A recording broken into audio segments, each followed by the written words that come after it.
All right, guys, let's talk about tensile testing. You may have seen this machine in class and not known what it's for.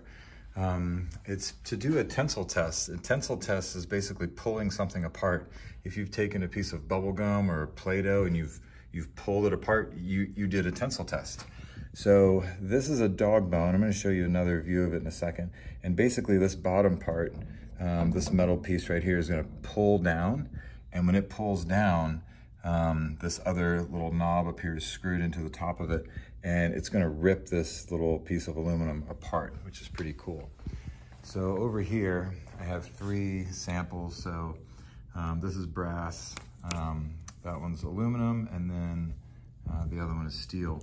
And they're called dog bones because they kind of look like any long bone in your body, like your femur, thicker on each end and then skinny in the middle. I'm not sure why they call them dog bones specifically. Anyway, so if you think about it, brass is pretty soft, steel is pretty strong, but the way they break is really important. And if you look here, if you look right in the middle where all of these broke, especially the 2 on the end, especially the steel and the brass, if you look, right here is called the necking region, and you can see how it gets skinny on each tip, and then the same here with the brass.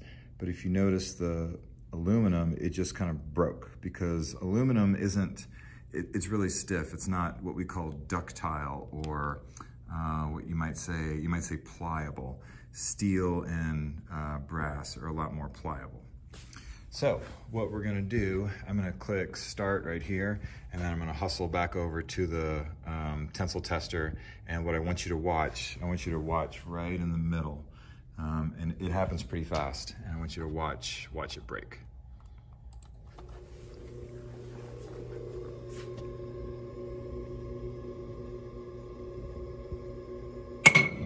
There you go. So sometimes they break in the middle, sometimes they break kind of closer to the top, like these past couple have been doing. And that one sheared kind of in the same way as this aluminum one did. Here, let me go back so you can see how it just kind of snapped. Not much of a necking region because aluminum, while strong, it's I don't know what you might say, it's just kind of brittle. So back at the computer, the graph is really important. And notice this graph, you're gonna see in the video in a minute, it doesn't have much of an elastic region. So notice how this line goes straight up.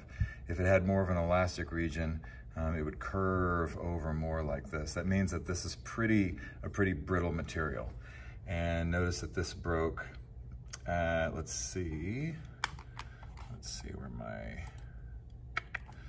there we go. So that's how much it's stretched. And then if we look right across here, it broke at around 400 pounds. So this tensile tester is pretty strong, and you might ask, well, why do we care about this? Think about a car bumper or carbon fiber bikes or wheels or helmets, big steel I-beams in a building.